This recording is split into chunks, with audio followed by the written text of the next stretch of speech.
한 주간도 평안하셨습니까? 한 번 더 인사하죠. 시원합니다. 제가 12년째 에드먼턴에 살고 있는데 7월 가장 더운 때죠. 여름에 이렇게 시원하다 못해 추운 데서 우리가 산다는 것은 괴로움이 아니고 축복이에요. 아멘. 오늘 은혜의 강단을 섬겨주실 우리 선교사님은 우리 김문영 선교사님이십니다. 우리 김문영 선교사님은 바울 선교회의 파송 선교사로 남아프리카 공화국에서 칼라인들을 상대로 2년 전까지 사역을 하셨어요. 그래서 칼라인들은 저도 이제 남아공에 대해서 잘 몰랐는데 이제 그 남아공에 있는 이제 백인들 그리고 흑인들 그리고 또 다른 트라이브이 바로 이 칼라인들이라 그래요. 그래서 그분들 사역을 평생 하시다가 또 신학교도 운영하시고 그래서 현지인들에게 리더십을 다 이렇게 인수인계하시고 우리 캐나다로 오셔서 2년 전부터 우리 캘거리 남쪽 한 2시간 정도 떨어진 이든밸리라고 하는 원주민 마을에 들어가셔서 현재 교회 사역을 원주민 사역을 감당하고 계십니다. 뭐 자세한 것은 목사님 또 통해서 말씀 우리 집중훈련 들으신 분들도 계시고요. 또 목사님 통해서 좀 알아갔으면 좋겠고요. 우리 목사님 나오실 때 우리 할렐루야로 이 시간 맞이해 주시고 좋은 은혜 그리고 도전 결단의 시간 되었으면 좋겠습니다. 우리 목사님 나올 때 우리 할렐루야로 우리 환영하겠습니다. 할렐루야.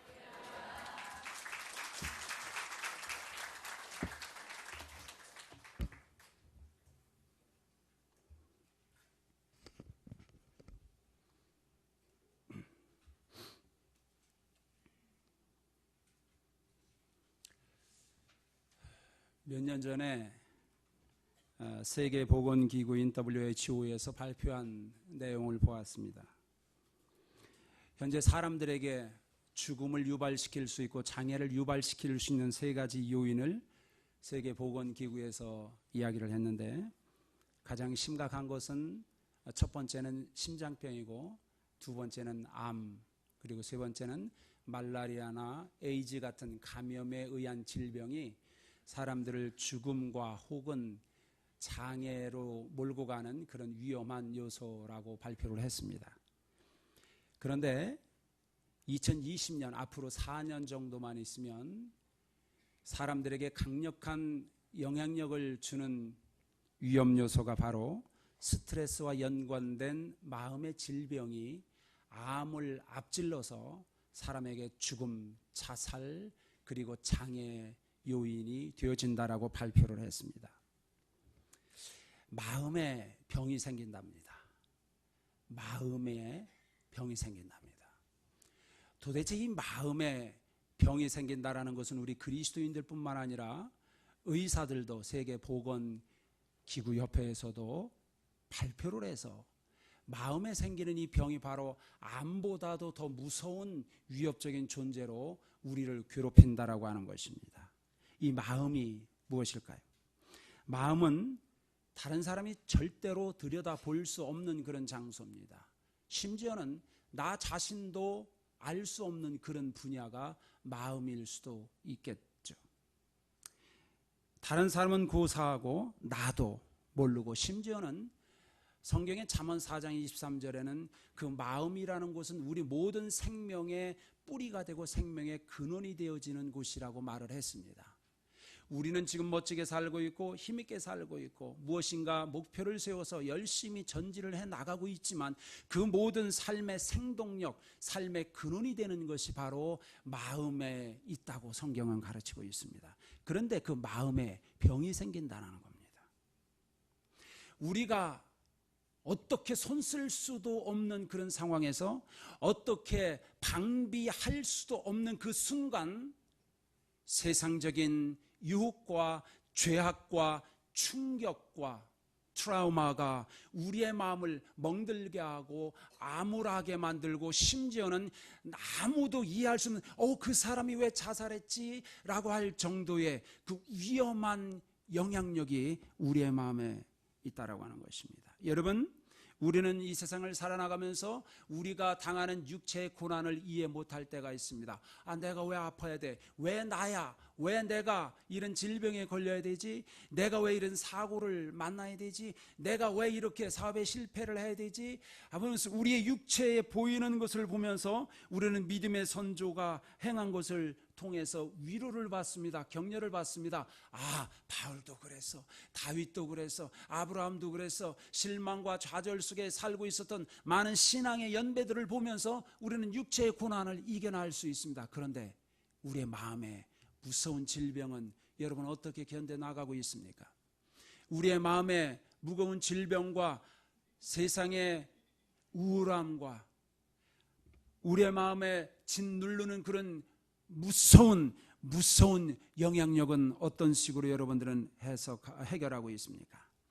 수십 년간 같이 살아왔던 남편도 아내도 자기의 삶을 다 쏟아 부었던 자녀들조차도 내 마음을 알아주지 못할 때, 그리고 어떨 때는 교회 와서 엉엉 울면서 하나님께 기도하지만 도대체 응답이 없는 것 같은 그런 상황 속에서 우리는 하나님을 원망하는 마음으로 주님 앞에 설 때가 많이 있다라고 고백을 할 수 있습니다. 성경은 우리에게 소망을 말하지만 우리의 마음은 낭망을 선택하고 있습니다. 성경은 우리에게 영원한 하나님의 소망을, 하늘나라에 대한 영원한 기쁨을 이야기하지만 우리의 마음은 어두움에 짓눌리고 있습니다. 무엇입니까? 우리는 예수 그리스도로 인하여 우리의 죽은 영혼이 살아났습니다. 우리는 예수 그리스도의 완전한 구속의 사건으로 말미암아 우리는 다시 태어나서 하나님의 자녀가 되었고 하늘나라의 시민이 되었습니다. 그러나 우리의 삶의 패턴은 과거 예수를 알지 못했었을 그 당시의 패턴을 그대로 이어받고 있습니다. 다시 말해서 하나님을 모르고 또 하나님에 대한 지식도 모르고 하나님의 연관성도 몰랐었을 그때 그 당시 그러한 스타일, 그 방법 그대로 우리는 살아가고 있습니다. 마음을 새롭게 하라는 하나님의 말씀이 있지만, 마음을 새롭게 하여 변화를 받으라는 하나님의 말씀은 있지만은, 그러나 내 환경을 이해하는 방법도, 내 삶을 해석하는 방법도 옛날 예수 믿기 전의 방법과 옛날 예수 믿기 전에 그러한 해석 방법, 이해 방법을 그대로 적용하면서 살아가고 있습니다. 여러분요, 내가 지금 어려움을 당하면 내가 고난을 당하면은 우리는 그저 내 사나운 팔자 탓을 하고 있습니다. 우리의 마음속에 외로움이 찾아올 때 이것은 바로 다른 사람이 나를 사랑해 주지 않기 때문에, 다른 사람들이 나를 이해해 주지 않기 때문이라고 해석을 하고 있습니다. 예, 그렇습니다. 친구가 하루아침에 원수가 되어버립니다. 믿었던 사람이 나를 배신합니다. 그렇죠? 사랑하는 사람이 한순간에 남남이 되어버립니다. 안전하다고 확신했던 내 삶의 터전이 순식간에 폐허로 바뀔 때, 그제서야 사람들은 하나님께 돌아와서 하나님께 감사가 아닌 원망의 눈초리로 하나님을 향합니다. 사랑하는 여러분, 세상은 의학기술이 발달이 되면서 육체적인 질병은 점점 치유의 가능성을 높여가고 있습니다. 그러나 여러분의 마음의 아픔과 질병은 누가 책임집니까? 여러분, 아픈 마음과 마음의 질병, 얼마 안 있어서 암을 앞질러 갈 수밖에 없는 우리 마음의 질병은, 그 마음은 누가 듣습니까? 누가 여러분의 마음을 이해하고 들어줄까요? 누가 여러분의 마음의 아픈 이야기를 들어줄 수 있을까요? 몇 년 전에 한국에서 어떤 사람들이 연중 행사로 선물을 가지고 양로원에 찾아갔습니다. 할머니 할아버지들에게 선물을 나눠드리고 거기서 율동을 하고 노래를 하고 재미있게 해드리려고 노력을 했습니다. 할머니 할아버지들이 하시는 말씀, 우리는 이게 필요한 게 아니야. 사람이 필요해. 내 이야기를 들어줄 사람이 필요해. 매일 아무것도 안 가져와도 좋으니까 좀 와줄 수 있니? 와서 내 이야기를 좀 들어주고 내 이야기를 들어줄 수 있는 사람이 필요하다는 거예요. 여러분 바쁘죠? 무진장 바쁘죠? 여러분의 이야기를 들어줄 수 있는 사람이 있습니까? 여러분의 마음의 슬픈 이야기, 고통의 이야기, 짓눌린 이야기, 실패의 이야기, 아주 내 마음을 찢어놓을 정도로 아픈 이야기를 들어줄 수 있는 사람이 여러분들 주변에 있습니까? 그런 사람이 있다면 여러분은 행복자입니다. 만약에 진짜 여러분의 남편이, 여러분의 아내가 여러분의 마음의 이야기를 들어줄 수 있다면 여러분은 최고의 아내를 가지고 있는 사람, 여러분은 최고의 남편을 가지고 있는 사람입니다. 여러분의 이야기를 들어줄 수 있는 사람이 몇 명이 있습니까? 자, 조금 더 나가기 전에 우리 잠시 하나님과 우리와 도대체 무엇이 다른가를 한번 짚고 넘어가야 되겠습니다. 우리는 우리의 인생이 짤막합니다. 단순합니다. 얼마 가지 않아서 우리의 인생은 한정되어서 끝나갑니다. 그러나 하나님은 무한하시고 영원하십니다. 우리는 참을성이 없어서 매일매일 화딱지를 냅니다. 그러나 하나님은 인내의 하나님이십니다. 하나님은 믿을 수 없을 만큼 인내하시고 참고 기다리시는 분이십니다. 우리는 무자비해도 하나님의 본성 자체가 사랑이십니다. 자, 우리는 사랑하는 자와 영원히 함께 할 수 없습니다. 그러나 하나님은 처음서부터 마지막까지 우리와 함께 하시려고 하십니다. 예수님이 이 땅에 오시면서 하나님은 이름을 주시며 별명을 주신 것은 그의 이름은 임마누엘이라, 내가 함께 하신다라는 표현입니다.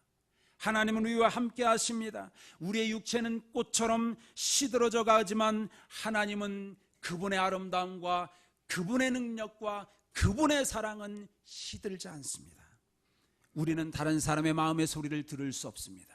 사랑하는 자의 마음의 얼굴 표정으로 감을 잡을 수 있지만 그의 마음 속에 진정한 소리를 들을 수 없습니다. 그러나 하나님은 우리의 마음의 소리를 들으십니다.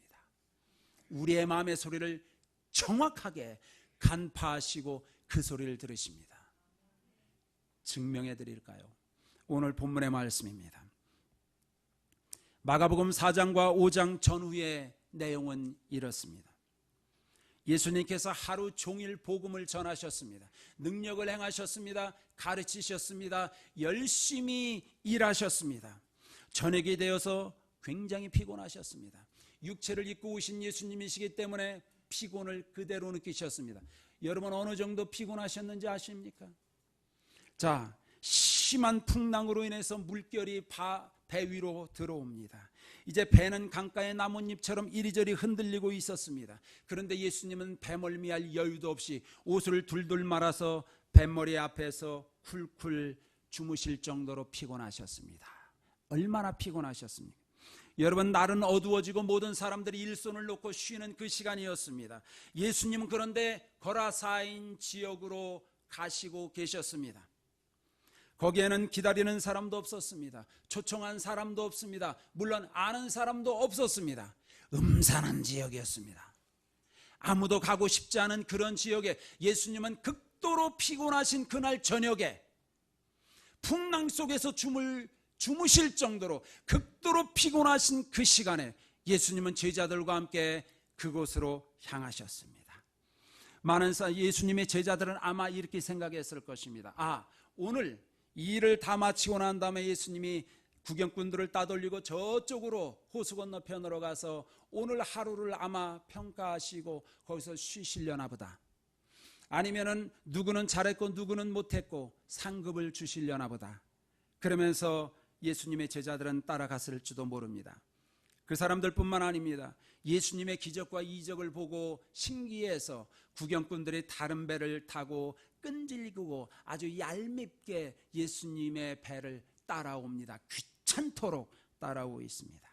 그런데 그 구경꾼들은 예수님이 풍랑을 잠잠케 하시고 풍랑을 조용케 하시고 난 다음에 그들이 향한 곳이 거라사인이라고 하는 곳을 향하여 가는 것을 보고 구경꾼들은 어안이 벙벙해서 돌아가 버립니다. 왜냐하면 그 구경꾼들은 그 거라사인 지역이 어느 지역인지 알고 있었습니다. 그 거라사인 지역에는 아무도 가고 싶지 않은 그곳, 귀신 들린 자가 지나가는 사람들을 위협하고 협박하고 모든 지역을 공포로 불안으로 몰아놓고 있다라고 하는 그곳을 그 구경꾼들은 익히 알고 있었을 것입니다. 그런데 예수님은 그곳을 가셨습니다.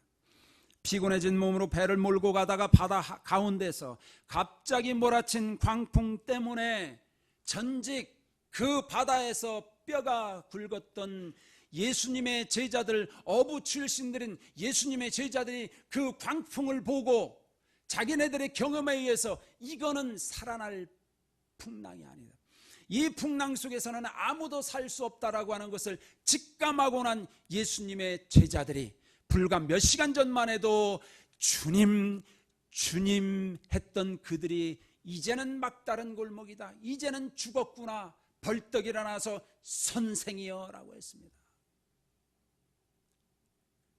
그 상황을 그려보십니까? 불과 몇 시간 전만 해도 나의 주 나의 왕이여 나의 모든 것이여 나의 주님이여 라고 했던 이들이 그 죽음 앞에서, 억울하게 죽을 것 같은 그 죽음 앞에서 선생이여 우리는 지금 죽게 됐는데 당신 지금 잠이 옵니까? 선생이여 라고 말합니다. 여러분, 피곤한 몸을 이끌고 가던 예수님은 이제 잠에서 깨어서 일어나셔서 광풍을 갑자기 리뷰하고, 죄송합니다, 영어 못하는 사람이 이럴 땐 영어만 생각납니다. 광풍을 꾸짖으시고 난 다음에 잠잠케 하시고, 그리고 아무 말 없이 계속해서 거라사인 지역으로 가셨습니다. 거라사인 지역으로 도착하시면서 예수님은 바로 더러운 귀신아 그 사람에게서 나오라, 이 더러운 귀신아 그 사람에게서 나오라고 명령을 하셨습니다. 여러분, 성경 6절에 보면은 그 사람은 예수를 보고 첫째 달려와서 엎드려 절하며 큰 소리로 부르짖었다고 했습니다. 누가요? 귀신 들린 자가. 귀신 들린 자, 모든 자에게 배척당했고 모든 자에게 버림을 당했고 모든 자에게 외명을 당했던 그 귀신 들린 자가 그날 저녁에 예수님이 오셔서 더러운 귀신아 나와라! 그 사람은 예수께 달려와 절하며 큰 소리로 부르짖어 가로되 지극히 높으신 하나님의 아들 예수여. 여러분, 불과 몇십 분 전에 예수님의 선택받은 12 제자들, 선생이여 우리가 죽게 되었는데 당신 탓 아니었느냐고. 귀신 들린 자는 지극히 높으신 하나님의 아들 예수여. 여러분, 이 사람의 절박함을 읽으십니까? 이 귀신 들린 자의 절박함을 읽으십니까? 예수님이 질문하셨습니다. 네 이름이 무엇이냐? 예수님의 질문 속에 그 사람은 대답하지 못했습니다. 대신 그 사람의 몸속에 있었던 귀신들이 대답을 할 정도로 그 사람은 귀신에 의해서 완전 정복당한 자입니다. 예수님의 질문에 귀신이 대답했다는 것은 그 사람의 의지와 그 사람의 정서와 그 사람의 지식, 모든 것이 귀신에 의해서 지배당하고 있었던 상황이었습니다. 나는 군대입니다. 사랑하는 여러분, 예수님은 그 마음속을 지배하고 있었던 그의 마음을 더럽게 하고 그의 마음을 낙하게 하고 그의 마음을 우울하게 하고 그의 마음을 혼돈시켰던 그 원인 귀신을 향하여 나오라라고 말했습니다. 나오라! 사단에 의해서 완전 정복당했던 그에게, 사단에 의해서 정복당하여 마음이 혼란했던 그에게 그의 울음소리를, 그의 부르짖음 소리를, 그의 마음속의 혼돈함을 예수님은 보시고 들으셨습니다. 하나님의 형상대로 지음을 받은 자가, 하나님의 형상대로 지음을 받아 거룩한 자가, 그 한 사람이 가족에게, 이웃에게 완전히 버림을 받고 더러운 귀신들에 의해서 공략당하고 있는 그것을 예수님은 바다 건너 이편에서 보시고 들으셨습니다. 그가 이미 멀리 있었고 귀신 들려서 폐인이 되어 있었지만 그의 마음속에 울부짖는 소리를 주님은 들으셨습니다. 누가 들으셨어요? 주님은 들으셨습니다. 여러분의 마음속에 어떤 어려움이 있습니까? 여러분의 마음에 아무도 들어주지 못하는 그런 마음을 예수님은 들고 계십니다. 예수님은 듣고 계십니다. 모든 사람에게 버림받았던 그곳, 예수님은 모든 장애물을 무릅쓰고 그곳에 가셨습니다. 정신 빠진 일 같지만 한 모든 일을 마치고 저녁이 되어서 풍랑을 뚫고 예수님은 그곳을 가셨습니다. 아무도 이해하지 못한 그곳, 왜 거기를 가야 되는지 못하는 그곳 예수님은 가셨습니다. 왜냐하면 그의 외침 소리를 들으셨기 때문입니다. 그 지역 사람들은 하나님의 관계가 소원했습니다. 그 지역 사람들은 하나님을 원치 않았습니다. 예수님을 원치 않았습니다. 그러나 예수님은 그들을 원망하지 않고, 예수님은 그들을 대적하지 않고 아무 말도 없이 사단에 의해서 고난당하고 정복당했던 한 사람에게 자유와 해방을 주신 다음에 다시 배에 오르실 뿐입니다. 아마 그때는 이미 늦은 저녁일 수도 있습니다. 아마 그때는 밤새도록 귀신을 추방하시고 난 다음에 그 영혼에게 하늘 아래의 구원의 복음을 자세하게 가르치고 난 다음에 어쩌면 다음 날 아침이 되셨을지도 모릅니다. 예수님이 다시 돌아오기 위해서 배에 오르실 때는 극도의 피곤함이 있으셨을 것입니다. 그러나 마을 사람들은 식사 대접은 고사하고 따뜻한 차 한 잔 대접도 없었습니다. 그것은 고사하고 감사하다라고 하는 감사의 말 한마디도 하지 않았습니다. 오히려 이 죽어가는 귀신 들린 자를 치유해 주셨다라는 감사는 고사하고 내 마을에서 떠나시오라고 하는 매정한 이야기만 들으셨습니다. 그러나 예수님은 그분의 하실 일을 하시고 묵묵히 돌아오십니다. 여러분, 예수님은 왜 이런 피곤한 일을 하셨습니까? 왜 이렇게 피곤한 일을 예수님은 하셨습니까? 한 소리를 들으셨기 때문입니다. 한 영혼의 울부짖는 소리를, 그 고난으로 인하여 부르짖는 소리를 예수님은 외면하지 않으셨습니다.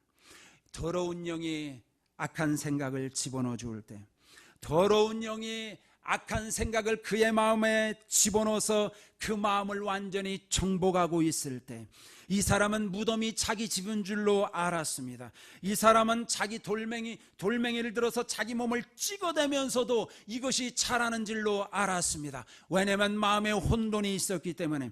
그러나 고통 속에 소리를 지르면서 주변 사람들을 위협하고 주변 사람들에게 무서움과 공포를 주었습니다. 모든 사람들은 이건 내 일이 아니다, 자기 일이 아니라고 외딴섬에 그 사람을 팽겨치웠습니다. 사단에 의해서 피해자가 된 그 사람 앞에 예수님은 더 쉽게 끊어지는 쇠고랑으로 더 강한 것으로 그 사람을 결박해 놓으신 것이 아니라 그곳에서 해방시키셨습니다. 그리고 가족에게 돌아가라고 하셨습니다. 더러운 귀신 때문에 하나님의 형상대로 지음을 받은 자가 그 마음 속에 더러운 귀신 때문에 혼돈의 삶을 살고 있었던 그 사람은 그 지역을 어두운 장소로 만들었습니다. 사람들이 말을 합니다. 저 산 너머에 귀신 들린 무서운 사람이 있으니 그곳은 얼씬도 하지 말라고 자녀들에게 교육시키게 했던 그 사람. 예수님은 그 사람을 이제는 더 이상 사단의 피해자로 보지 아니하시고, 이제 그 사람을 구원 복음을 전하는 전도자로 만들어오시고 난 다음에 웃음과 평화와 기쁨을 전하는 전도자로 만들어 놓으셨습니다. 이제는 더 이상 사단의 억눌린 자로 살게 한 것이 아니라 그도 이제 데가볼리 전체 지역을 다니면서 억압당한 자를 해방시키는 복음 전도자로 만들어 놓으셨습니다. 사랑하는 여러분, 이것이 복음이 아니고 무엇입니까? 사랑하는 여러분, 이것이 하늘로부터 내려온 구원, 해방의 복음이 바로 이것입니다. 여러분, 얼마나 하나님의 구원의 복음을, 해방과 자유와 기쁨의 복음을 누리고 계십니까? 광난에 의해서 자신도 울부짖었던 그 사람이었습니다. 자신과 마을 사람의 평안을 깼던 사람이었습니다. 이제 예수님을 만나고 난 다음에 예수님의 무릎, 예수님의 발 앞에 조용히 앉아서 이렇게 말합니다. 예수님, 나를 데려가 주세요. 예수님, 나도 예수님의 제자로서 살겠습니다. 누가요? 귀신 들려서 자신뿐만 아니라 지역을 어둡게 만들었던, 자신의 고통 속에 울부짖었던 그 마음속의 전체가 혼돈과 우울함과 죽음과 어둠의 공포가 그 마음을 지배하고 있었던 그 사람이 이제는 옷을 단정히 입고 예수님, 나를 데려가 주세요. 내가 예수님의 제자가 되겠다라고 말을 합니다. 사랑하는 여러분, 예수님의 제자들은 어쩌면 이렇게 말을 했을 것입니다. 아니, 이 미친 사람 한 사람 때문에 우리가 저녁도 못 먹고 죽을 뻔했던 그 무서운 풍랑을 거치면서 이 미친 사람 한 사람 때문에 우리가 여기 왔단 말이냐, 이 미친 사람 한 사람 때문에 우리 전부 물에 빠져 죽을 수 있는데 이거 예수님 오늘 실수하셨어요. 예수님, 어쩌면 우리가 사마리아 땅을 지나갈 때 거기에 여인을 전도할 때처럼 뭔가 좀 선교적으로, 좀 전략적으로, 좀 체계적으로 해야 되지 않겠습니까? 이게 뭡니까? 아니, 지금 재수가 좋아서 우리가 살았지 전부 다 빠져 죽을 뻔했는데. 그러나 그 사람, 예수님의 제자들은 그 영혼의 울부짖는 소리를 듣지 못했습니다. 그 예수님의 제자들은 예수님이 피곤한 몸을 이끌고 가면서 예수님이 그의 영혼의 울부짖는 소리를 듣고 계신다라는 것을 예수님의 제자들은 알 수가 없었습니다. 자신을 돌멩이로 치면서도 그 사람은 그렇게 부르짖었을 거예요. 이건 내가 아는 것이 아니다고, 이거는 내가 아는 것이 아니다고, 어떤 악한 영에 의해서 내가 울부짖고 있으니 누군가는 좀 나를 도와달라고, 누군가는 좀 나를 도와주세요. 나를 도와주세요. 내가 미친 자처럼 보이지만은 나는 하나님의 거룩한 영상을 입은 자요, 악한 영에 의해서 내가 고통을 당할 뿐이니 나를 누가 도와주세요 라고 크게 울고 부르짖었을 것입니다. 예수님은 그의 외침, 예수님은 그의 부르짖음을 기어이 들으시고 그곳을 향하셨던 것입니다. 사랑하는 여러분이요, 예수님의 복음 전도함에 있어서, 예수님의 복음 전도함에 있어서 풍랑도 잠잠해졌습니다. 예수님이 가시는 그곳에 바다도 길을 열어서 예수님의 복음 전도 사역에 동참을 했습니다. 그러나 예수님을 주님이라고 따라왔던 구경꾼들은 풍랑을 보고 돌아갔습니다. 호수 저편 건너편에서 도움을 간절히 바라며 울고 있었던 그 사람의 간절함을 듣지 못했습니다. 예수님의 제자들도 예수님을 선생이여라고 부르면서 일어나면서 이제 풍랑에서 우리를 건지라고 말을 했지, 예수님께서 어떤 음성을 듣고 그곳으로 가시는지 알 수가 없었습니다. 누가 여러분의 음성을 듣습니까? 누가 여러분의 아픈 소리를 듣고 있습니까? 여러분 평안하고 기쁠 때, 여러분은 흡족할 때, 여러분 풍족할 때 이 세상 친구들이 여러분의 마음의 소리를 들어줍니까? 넘치도록 쌓여진 은행 통장 소리가 넘겨질 때 이 소리를 들으면서 나는 이 소리만 있으면 돼 라고 하고 있습니까? 술이 얼근해서 서로 혀가 꼬부라질 정도로 술을 먹고 난 다음에 에이 괜찮아 이 친구야 내가 있잖아. 지금 웃고 있는 사람은 다 경험이 있는 것 같은데 우리 한 목사님도 웃었습니다. 여러분, 정말로 이 세상 친구들이 모든 것 괜찮다라고, 내가 있으니까 괜찮다라고 하는 그 세상 친구들이 여러분의 아픔 소리, 여러분의 고통 소리, 마음 깊은 생명의 근원이 되는 그곳이 쪄들어지고 찢어지고 아파진 그곳에서 울려나오는 그런 소리를 여러분 들어줄 수 있습니까? 세상은 우리의 고통 소리를 듣지 못합니다. 냉정하게 외면합니다. 친구가 변화의 원수가 됩니다. 자신들의 이익을 위해서 하루아침에 등을 돌리는 것이 우리들의 세상입니다. 당신이 외로워서 혼자 울고 있을 때, 모두가 당신을 떠나 있을 때, 소망이 끊어졌다고 느껴질 때 기억하십시오. 주님은 여러분의 소리를 듣고 계십니다.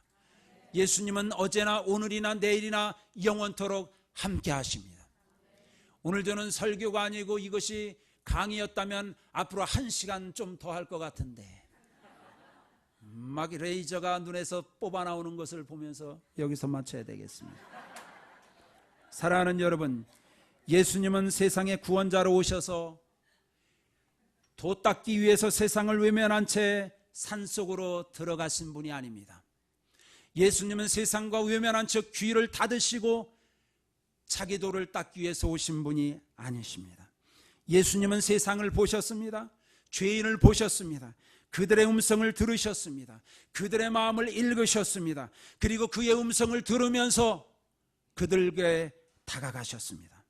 이 세상 속에 계셨습니다. 이 세상의 아픈 자와 친구가 되셨습니다. 목자 없이 방황하는 양들의 무서워하는 소리를 예수님은 들으셨습니다. 생수를 갈망하는 수가성 여인의 한스러운 실패와 눈물의 소리를 들으셨습니다. 그리고 보셨습니다. 다락방에서 죽어가는 야이로의 딸을 들으셨고 그 아버지의 절규하는 소리를 예수님은 들으셨습니다. 기억하십시오. 하나님은 여러분의 외침 소리를 들으십니다. 하나님은 살아계신 분임을 믿으십니까? 살아계심의 증거는 들을 수 있다라는 것입니다. 살아계신다라는 것은 보실 수 있다라는 것입니다. 살아계신다라는 것은 느낄 수 있다라는 것입니다. 살아계신다라는 것은 관계를 만들고 형성할 수 있다라는 것이에요. 여러분의 마음 깊은 곳에 울부짖음의 고통 소리가 있다면 기억하십시오. 하나님은 살아계신 분입니다. 들으시는 분입니다. 아무도 몰라준다고 하지 마십시오. 하나님은 여러분의 기도를 들으십니다. 하나님은 여러분의 찬양을 기쁨으로 받으십니다. 하나님은 여러분의 헌신을 보고 계십니다. 이것이 아니면 여러분들은 사기꾼입니다. 바울이 말한 것처럼 예수 그리스도의 다시 살아남의 부활이 없다면 우리가 이 세상의 모든 자보다 비참한 자요, 우리는 거짓말로 고소당할 것이라고 했습니다. 진실로 여러분, 기독교의 핵심을 하나님은 살아계시며 그 살아계신 하나님이 들으시는 분이라는 것을 믿으십시오. 이번 주간은 선교 주간인 것 같습니다. 여러분, 인디언들, 원주민들, 그들의 고통 소리를 여러분 얼마나 느끼고 있습니까? 여러분 이상하게 생각하지 마십시오. 부정적으로 듣지 마십시오. 여러분 1년에 한 번 정도 이거 한다고 해서 여러분 자부심 갖지 마십시오. 그들은 1년에 364일 동안 고통 속에 몸부림을 치고 있습니다. 여러분 1년에 52주 동안에 한 주간 이 일을 했다고 해서 나는 할 일을 했습니다. 절대로 주님 앞에 그렇게 말할 수 없습니다. 그들의 외침 소리를 하나님은 주야로 듣고 계십니다. 그들의 눈물소 애통하는 그 소리를, 젊은이들이 매일 자살을 하고 있고 젊은이들이 마약과 술로 할 수밖에 없는 그 사실을 욕하고 손가락질을 하기 전에 그 아픔의 소리를 들을 수 있어야 여러분은 선교하는 교회가 됩니다. 그들의 아픔을 들으려고 노력하지 않고 갖다 주기만 하고 가서 짠짜라만 하고 온다고 해서 선교인 줄 압니까? 착각하지 마십시오. 그들의 아픔을 들을 마음이 없다면 여러분은 선교사가 아닙니다. 진정한 선교사는 그들을 읽을 수 있어야 됩니다. 그들의 아픔을 읽을 수 있어야 됩니다. 그들의 아픔을 전적으로 수용할 수 있어야 우리의 것을 내려놓을 수가 있는 것입니다. 여러분 그렇게 할 수 있습니까? 아무도 대답을 안 하나? 여러분은 그렇게 하십시오. 우리는 예수를 닮아가는 자입니다. 그렇죠? 우리는 예수를 닮아가는 거예요. 그래서 예수님처럼 그의 음성을 듣고 그들의 마음의 아픔을 들을 수 있는 안디옥 교회 되시길 바랍니다. 기도하십시다.